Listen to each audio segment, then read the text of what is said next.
Superb flavour, packed with fibre, nutty and earthy with a hint of sweetness. Fresh artichokes are surprisingly easy to prepare. You'll need a cutting board, serrated knife, a paring knife, a spoon, 2 lemons, a bowl, and your artichoke. When life gives you lemons, cut the lemons in half and squeeze them into a bowl of cold water to make a lemon bath. Then take your artichoke and trim the end of the stem. Now, cut off the top half. We're only using the soft heart. Peel off the harder outer layer. Next, scoop out the fluffy, feathery centre.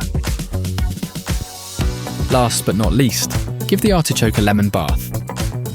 Make sure no part is untouched. And now your artichoke is ready to cook. Steamed, boiled, grilled, roasted, the options are endless. Enjoy!